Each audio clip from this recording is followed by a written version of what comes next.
energy that we need because it is the opening. At bukod sa handang-handa na nga sa new normal ang bahay ni Kuya, ang isa pang kaabang-abang sa edisyong ito ay ang pagiging konektado natin. Yes, you heard it right. Anumang gadget at saang mang platform tayo naroon para manood, pwedeng-pwede yan. We are connected to PBB anytime, anywhere. Amazing! Ay, grabe. Amazing talaga yung energy ni energy. Kim. Alam mo, Robbie, sobrang saya natin na si Kim ay talagang sinama tayo sa kanyang busy schedule. Thank you. Amazing ka, Kim. At tama si Kimmy, isang mahalagang platform nga ang nagsimula talaga ng lahat ng ito ng muling pag-connect natin kay Kuya. At ito ay ang Philippine-based app na Kumu, kung saan mapapanood din ng live ang mga mangyayari sa loob ng bahay. Kaya naman talagang nagpapasalamat tayo sa Kumu dahil nagbigay din ito para sa first ever digital audition sa kasaysayan ng Pinoy Big Brother na nagtala din ng pinakamalaking bilang ng auditionees in TV history. Wow, Robbie. we love you, Kumu. Salamat, Yes, Kumu. napaka-bongga, napaka-amazing, lahat na ng superlatives nandito at dahil dyan nagkaroon din nga ng mahalagang papel ang PBB community na makakaapekto sa mga mangyayari ngayong gabi. At eto na, ano nga ba yung papel na yon? Enchong and Melay. Hi, Bibi and Robbie. Hi, Bens, Malaki- Robs. Correct. Malaki talaga ang papel. It's a very big bond paper. Charing lang, hindi oy. Kaya powerful talaga ang ating Kumu users dahil connected sila sa amin ni Enchong sa live stream at may live access sila sa mga kaganapan sa loob mismo ng bahay. Pwede rin silang mamili kung anong parte mismo ng bahay ang tututukan nila dahil may 4 na lugar sa PBB House ang pwede nang tutukan 24/7. Amazing! And bukod sa power na yan to choose a camera inside the house, napanood din ng community kahapon ang 12 official housemates na nagkaroon na ng task na mag-live stream. Yes. At ang top 2 housemates na binigyan ng pinakamaraming diamonds ng ating community, ang siyang unang 2 housemates na sasalubungin natin tonight! Ay, tonight! Ready na namin silang panoorin sa live stream. Pero bago yan, kumustahin muna natin ang mga makikiconnect sa ating mga kapamilya sa Facebook and Twitter. Hello? Hello, Maymay, Richard? Andyan Hello, ba kayo? Kuya Enchong, Ate Melay. Grabe, hataw na dyan sa Kumu, Kuya. Dahil hataw na rin po dito sa online, sa Facebook at Twitter dahil sa kanilang mga reaksyon. Ramdam na ramdam po namin ang kanilang excitement dahil po sa mga pasabog na pamasko ni Kuya.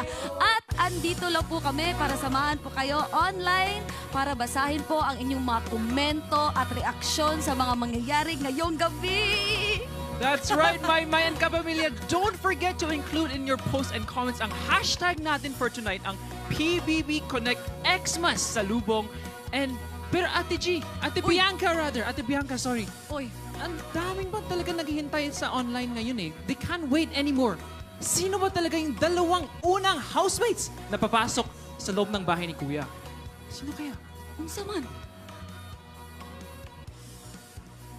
Naka Richard and Maymay, malapit na nating malaman at maliban sa sila ang unang 2 housemates na makakapasok ng bahay, ay may mahalagang task din sila na makakaapekto ng malaki sa mga magaganap ngayong bahay, ngayong gabi sa loob ng bahay. Alam niyo naman talaga, Robbie and Kim, iba talaga si Kuya. Pagpasok pala ng bahay, may hamon na kaagad. At I'm sure excited na kayo malaman kung ano yan. Kaya naman, Robbie, pwede na ba nating salubungin ang ating mga housemates bilang dakilang tagahatid?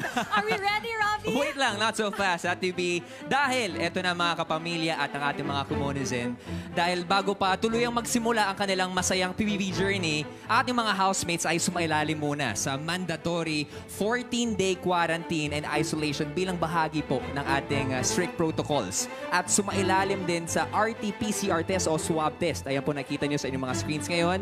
Ang ating mga official housemates ay nagkakaroon ng kanilang swab test. Pero matapos po ang kanilang quarantine at masiguradong negative po sila sa swab test, they're all set sa pagpasok po sa pinakasikat na bahay sa Pilipinas. Kaya naman, eto na.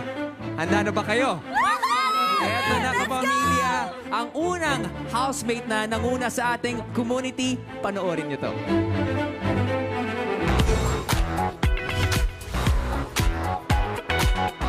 Isang young competitive cyclist na magpapalambot sa ating mga puso ang makikiconnect sa bahay ni Kuya. Magsisilbi ako inspirasyon ng mga kabataang mataas ang pangarap sa buhay. Hello po, I am Karen Chania Aguilera, 16 years old from Butuan City. Ito po si Papa Danny at saka si Mami Edith po yung second parents ko po. At saka si Papa Danny po yung nagturo sa akin magbike. Nung nagsimula po yung pandemic, niregaluhan po ako ng aking tito ng sarili kong bisikleta. At sa katunayan, nagsisimula na po ako magbike at mag-training for upcoming competitions. Galing po ako sa isang broken family. Ang aking sisters at aking mother po ay nakatira sa Canada. At aking papa naman po ay nakatira sa Qatar. Ako na lang po ang natira dito sa Butuan City. May point po na na-depress ako. Wala po akong mapagkwentuhan nun, kaya sobrang hirap na hirap po ako. Sa kabila nun, I believe that my love for cycling brought me back. Nang dahil dito, nagkaroon po ako ng mga bagong kaibigan. Sumali po ako sa PBB para mas makilala ko po ang aking sarili. Para ibahagi ang aking kwento at ang mga challenges na aking nalagpasan. Ako si Kyron, ang shy biker boy ng Butuan City. Ayan na nga, ang ating unang official housemate ay iniintay lang natin. Pero Kimmy, alam mo ba, sobra akong excited na makilala sila sa personal. Kasi itong nakarang linggo, puro online lang natin sila nakikita. Yes, and excited ako ma-meet isa-isa at Ate B, balita ko, eto na talaga yun! Yes, mga kapamilya, please welcome ang shy biker boy ng Butuan City, Kyron! Hi po! Hi, Kyron! Ang tangkad pala ni Kyron. Pero nakadagdag yung hair, Kimmy. Oo nga eh. Hi, Kyron! Hello po. Mag-hello ka naman sa lahat ng nanonood. Hello po sa inyong lahat. Sa mga nanonood, hello po and good evening po sa inyong lahat. Wow! Cute! Napakagalang ni Ang Kyron. cute mo din in person! Oh, na-interview iba pa siya. yung ano, no, sa... Charm. Yes. Sa Showtime din, di ba? Kasi nakausap niyo. Ikaw pala yun eh. Kyron, Kim, Kyron. Yes, and that is Ate B. Yes. And Hello, this is... nice to meet you. Oo. Hello po. Parang hindi naman gaanong shy si Kyron kasi talagang yung charm niya natural na lumalabas. Baka ano? sa 14-day quarantine niya ay na-practice niya, nakausap niya sa salamin yung sarili niya. Hey, True, Kyron, true. let's do this. Oo, pero Kyron, syempre ang pagpasok mo sa loob ng bahay siguro ay makakatulong para medyo mawala yung shyness mo. Sa tingin mo ba? Yes po, sobra po. Para po, ma-express ko din po yung sarili ko po. Ay, ano mga gusto mong express sa loob ng bahay? Yung sobrang kulit ko po kasi. And very, parang pa-baby minsan po. Oh, pa-baby! Pa-baby, Talaga. kulit na kulot. Yes. Amazing. Eto na, pag may task si Kuya sa'yo na ipaunat mo yung kulot mo, okay lang ba yun? Pag-iisipan ko pa po. Ipakalbo yung buhok mo, okay lang ba yun?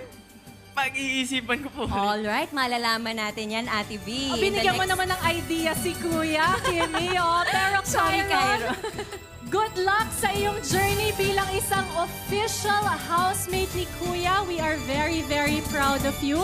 May gusto ka bang sabihin bago ko tuluyang pumasok ng bahay ni Kuya? I'm having, nakakakinapakabahan po ako ngayon. Pero, thank you po sa mga nagsusupport sa akin, especially my family. And Kapitbahay mo, kapitbahay, especially yung kaibigan. kapitbahay ko and Yes. yung mga chismosa po. Chismosa? Agad. Ay, sorry. Ginugulo kita. Go, Yes po. Kyron. And I hope you guys keep supporting me until the end and let's go. Kaya natin to. Kayang-kaya talaga, Kyron. Kaya naman, eto na ang moment, Kyron. Kuya, buksan mo na ang iyong pintuan. Ayan na, automatic! Ang pinto ni Kuya! Let's go ahead, Kyron. Bye, Kyron! Bye-bye. I love it! One housemate down. Eto naman, susunod nating sasalubungin ang isang proud and happy single mom na gagawin ang lahat para sa kanyang anak. Panoorin natin. Kilalanin naman natin ang kwento ng isang young single mom na gustong kumonect sa bahay ni Kuya. Hi! Hi, Kuya. siya po yung nagsisilbing inspirasyon kung bakit nga po ako sumasali ngayon sa PBB. Ako si Mika Pajares, 21 from Balanga, Bataan. Kaka-graduate ko lang this year ng kursong psychology. Isa po akong single mother ng isang napaka-cute at napakabait na baby girl. I had her when I was 18 years old. Although mahirap dahil bata pa lang po ako noon, nagsumikap pa rin po ako mag-aral kahit buntis po ako. At nagawa ko po ito dahil sa tulong ng parents ko na never nawala sa tabi ko. Sa kabila ng mga pinagdaanan ko, I always try to have a positive outlook sa buhay ko. Naniniwala ako na isa tong paraan para mabigyan ng magandang future yung baby ko. Kaya handa akong kumonek at ipakita sa lahat na even though I'm a single mother, lalaban ako para sa dalawang tao. Para sa sarili ko at lalong-lalo na para sa baby ko. Ako si Mika, ang single mom shikap ng Bataan. Mga kapamilya, ang single mom shikap ng Bataan, Mika! Good evening, Mika. Hello. Good evening. Nice to see you from the Comuniverse. Ngayon, nandito ka na. Yes! Sa bahay ni In Kuya. person at totoo ang sinabi ni Mika na marami siyang binaon na accessories at off-shoulder. Sa lahat ng mga tumututo kay Mika, alam nila yan. Napansin mo pa yan, Ate B, Yes. Oo. Mika, kumusta ka? Ay, sobrang excited. Medyo kinakabahan po, pero sobrang excited. Nandito na. Yes, we are excited for you. Pero eto muna, Mika, bilang isang mommy rin, ay syempre gusto kong itanong sa'yo. Balang araw ay mapapanood ng baby mo itong stint mo sa loob ng bahay ni Kuya. Yes Ano yung po. gusto mong matutunan niya tungkol sa mga napanood niya about you?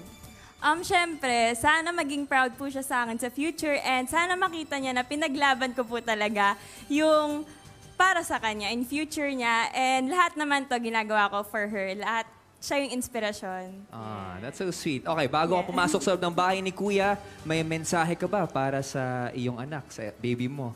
Hi baby, miss na miss ka na ni Mama, promise. And pakabait ka lagi sa bahay and sana maging proud ka sa akin. Lahat to for you. I love you. So sweet. I'm sure miss na miss mo na siya. Pero Yes, Mika, ma'am. like you said, lahat ito para sa kanya. Kaya good luck sa'yo sa iyong journey bilang isa sa mga housemate ni Kuya. This is it, Mika! Kuya! Thank you. Ayan na. Good luck, Mika! Bye-bye. We'll see you.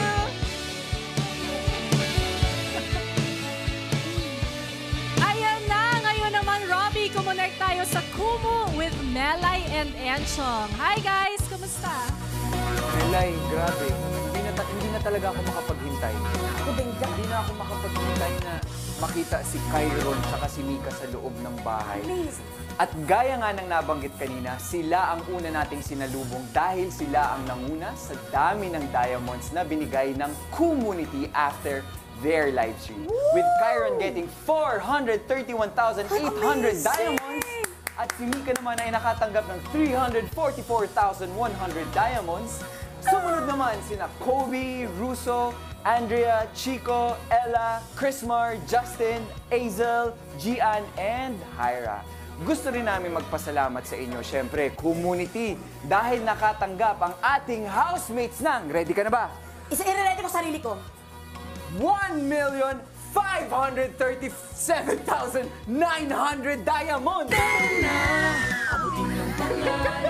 Amazing! Na-amaze talaga ako, parang naging kuan ako dun na. Pero ano nga kaya ang kaakibat ng pagiging first two housemates na Kyron at Mika? Malalaman natin yan mismo kay Kuya dahil kakausapin na niya ang dalawa agad-agad. Pero habang naghihintay, makakwentuhan nyo rin muna kami ni Enchong dito sa Kumu at sa Kapamilya Online Live. Just go sa PBB-ABS-CBN sa Kumu, kaya kumunik na at samahan nyo lang kami dahil pagbabalik pa ang Pinoy Big Brother!